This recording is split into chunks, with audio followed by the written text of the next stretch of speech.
Namo tassa bhagavato arahato samma sambuddhassa.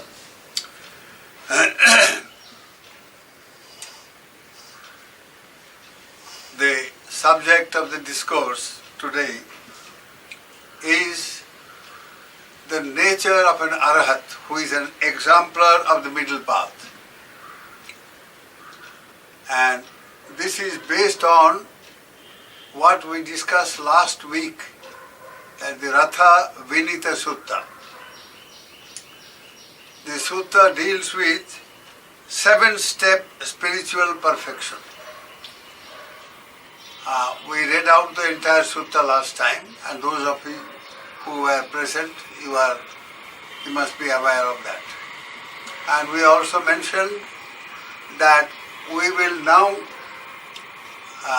take up an analysis of this sutta, which is extremely important for spiritual seekers, because spiritual life is something that is very practical. It involves our life totally in our day-to-day life, and it has to be visible and verifiable. What do I mean by that? It means whether we are making any progress through our day-to-day life, progress towards spiritual purification and spiritual perfection. In other words, where we are making a kind of spiritual progress which leads to freedom from all sufferings of worldly existence. Our life must be such that we must increasingly experience the nature of spiritual freedom, which is an inward experience. Now, last time the sutta, I read out the sutta, translation of the sutta, and today we said we'll start with the very beginning. So I will read out just the first beginning, the preamble of the sutta, where I said Buddha put some questions, and we will analyze those questions today. The sutta reads like this: the Ratha Vinita Sutta, that is the simile of the relay chariot, Ratha. Thus have I heard, once the Blessed Lord was staying at the Bamboo Grove monastery in the squirrel's sanctuary near Rajagha. This is the place where Bamboo Grove means, you see, a velu, the bamboo forests as we have in Mysore state, plenty in Karnataka, where you see large areas of afforested with bamboos, and so at that time the king Bimbisara had one such, and he offered it to Buddha in Rajagha. Now a number of monks hailing from the native place of the Blessed Lord, that is, you see, Sakyan Republic,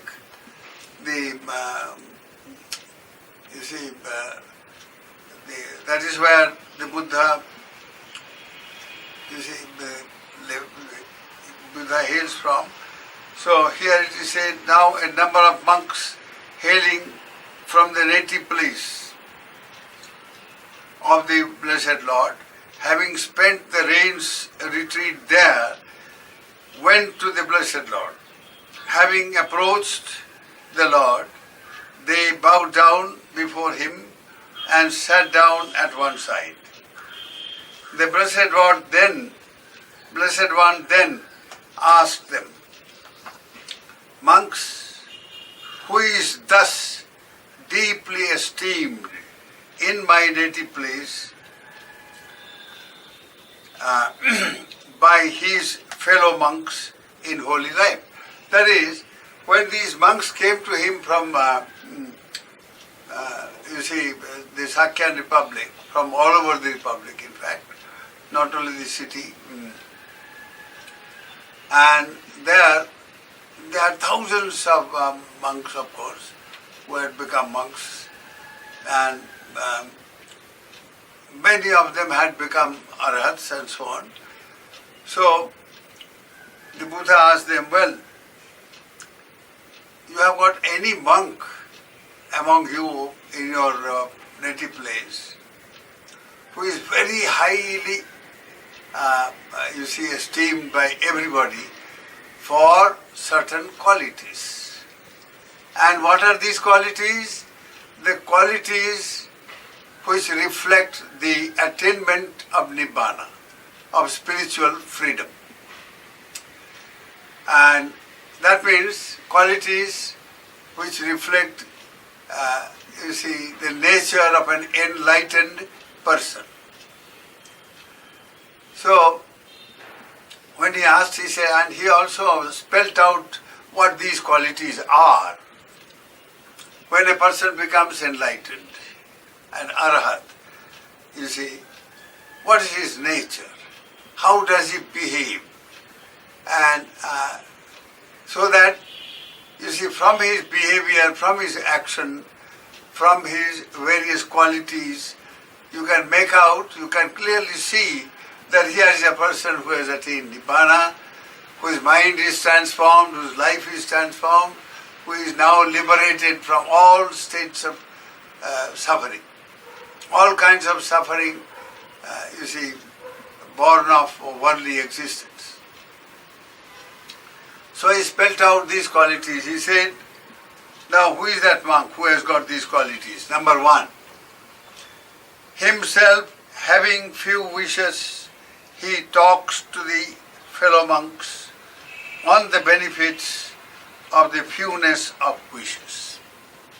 So, here he says a man, he must be the very model of a man having very few wishes. Apichasa ayang dhammo nayang dhammo mahichasa. Now, there is a sutta where Anuruddha, the cousin of Bhagavan Buddha, he was thinking, well, after having become an Arahat himself, he says, well, how do an Arahat behave in day-to-day life? And how does he exemplify his experience of Nibbana? So there it is said, apichasayang dhammo nayang dhammo mahichasa. This Dhamma, this life of leading to spiritual freedom, is for one who wants little, apicha alpa icha. That means this person has practically he doesn't want anything at all. He doesn't care for anything. He has very few wishes, very few wants. Alpa icha. Nayang dhammo mahicha. It is not for one. The spiritual path is not for one who wants much, who has too many needs, too many wants and too many wishes. Icha means wishes. Now, this reflects the quality of Nibbana itself. A person who has attained spiritual liberation, Nibbana, or has become an enlightened person, his mind also undergoes complete transformation. It is transformed into the nature of Nibbana itself. Now, for instance, a person who has become a physician, now he undergoes a training for years. First of all, the college education for several years, 5 days, and then he is an apprentice, he works with other doctors, maybe for years. And after 10, 15 years, he has,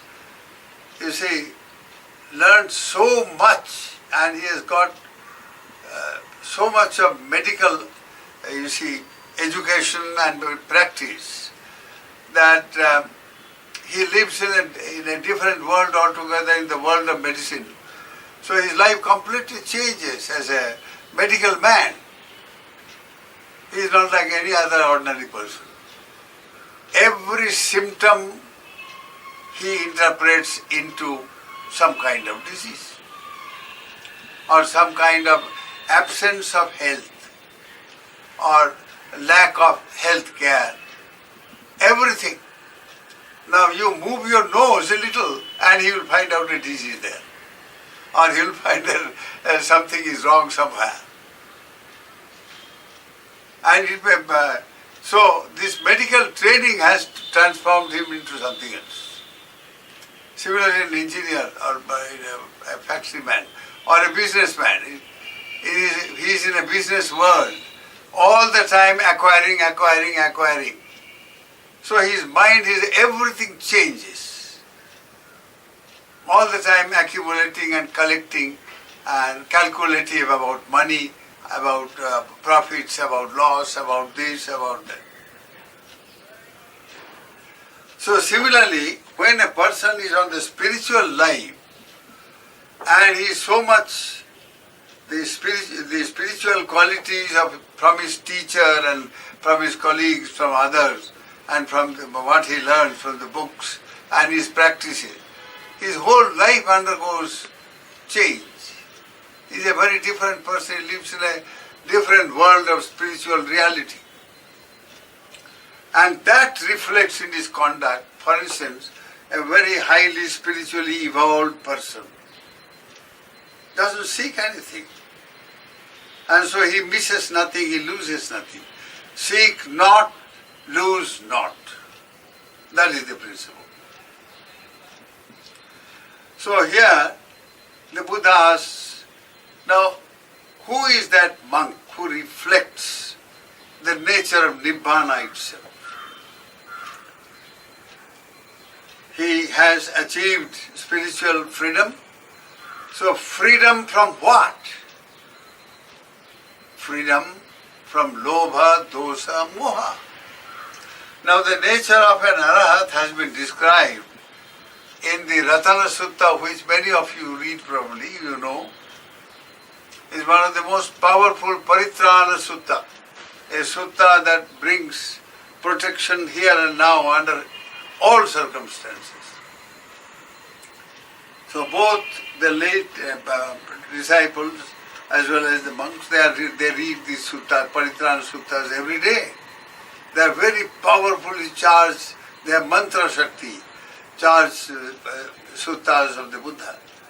So here, in the sutta number 15 there, verse number 15, or rather 14, that the Buddha, describes the nature of an Arahat. There he says, Khinang Puranang Navang Natti Sambhavang Viratta Chitta Ayatike Bhavasming Te Khina Vija Avirul Hichanda Nibbanti Dhira Yathayang Padipo Idampi Sanghe Ratanang Panitang Etena Satchena Subhati Hotu. The English translation reads like this. With the past karmas fully wiped out, Khinang Puranang, the old karmas which you have acquired from hundreds and thousands of lives in the past. Now Khinang, all those past karmas or their effects, their potencies, every karma has a potency to bring forth a result. Suppose you have done a karma by which you have to go to jail. You have killed somebody or done some horrible crime. Now that karma is lurking inside you in some form. It has not yet matured. And you may have to undergo some great suffering because of that. Now once you attain Nibbana, all those karmas have been wiped out. Khinang, Kshina. Navang Nathi Sambhavang. And for the Arahat, there is no possibility of fresh accumulation of karma. He is freed from all karma for all time. He commits no karma anymore, whether good or bad. If you commit bad karmas, the result will follow in the form of being born again, rebirth. You will be reborn in some plane of existence. If it is a bad karma motivated by greed or hatred or delusion, you will be born in the subhuman planes, in the plane of the animals, in the plane of the ghosts, or in the plane of existence of the diabolical beings, the titanic, the devil, the demoniac beings. Tremendous power and psychic power at that. But spiritually, they are pygmies, they are below human beings. They are in the hellish worlds of tremendous suffering.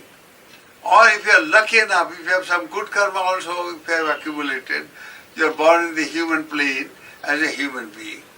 But since at the last thought moment during death, that bad karma, you remember that bad karma, and the result is you are born, though born in the human plane, some good karmas you have accumulated before.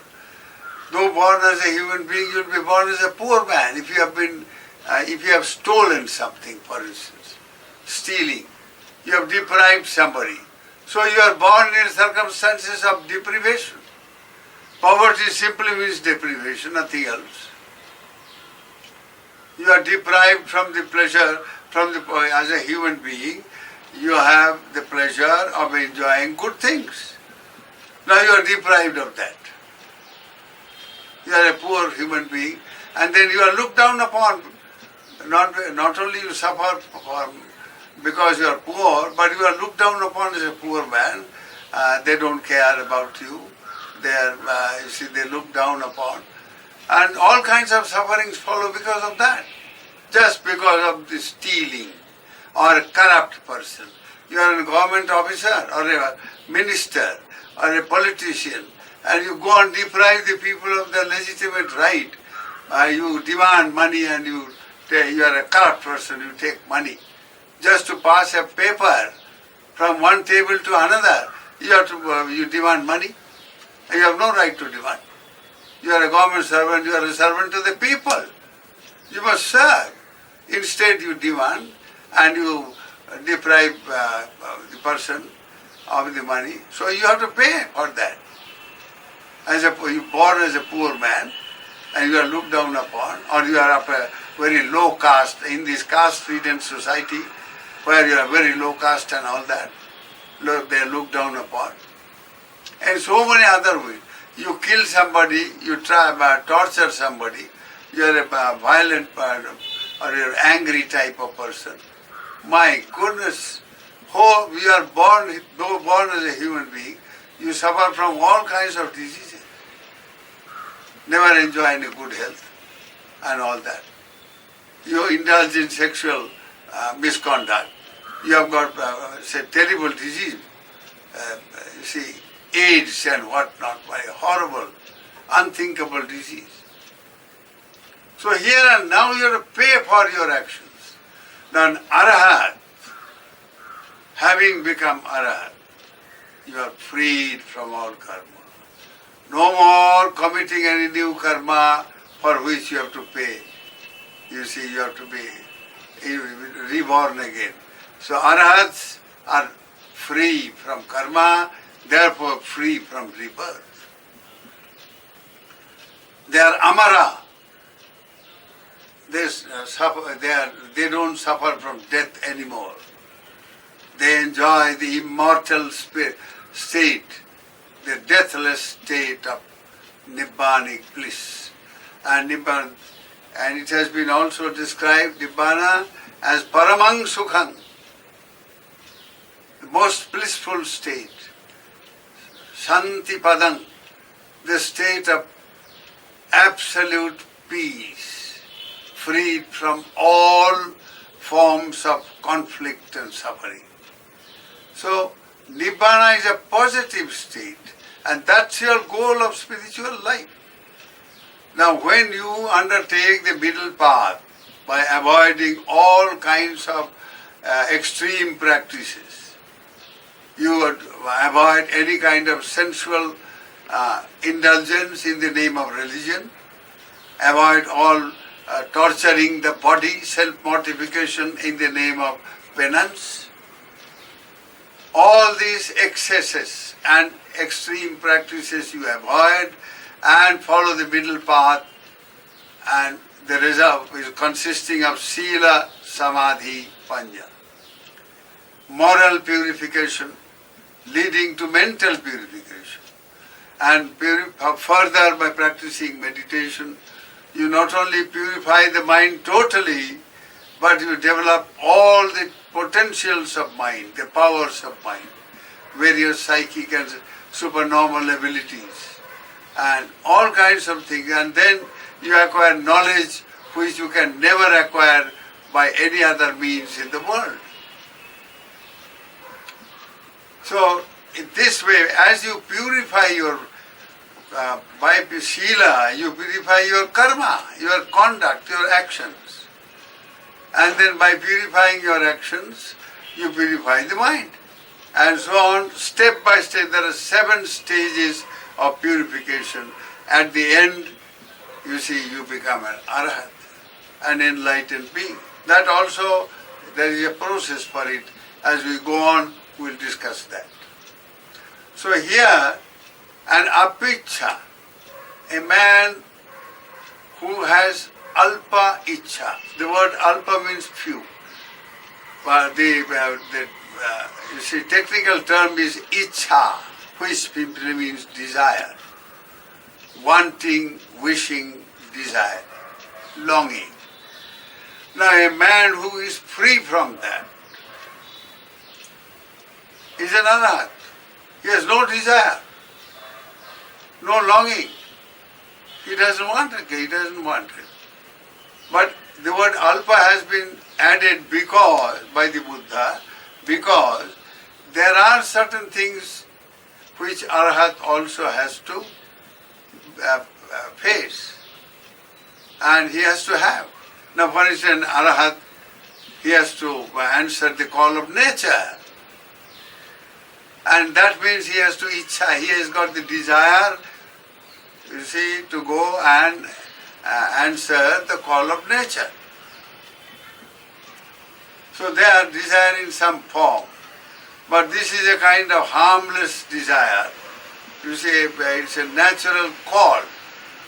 Desire in the form of a natural call. So you have also the desire to eat. And he has got a body, so he has to eat. So those essential things of life, you see, require a certain, not desire, but some kind of wish to eat, necessity to eat.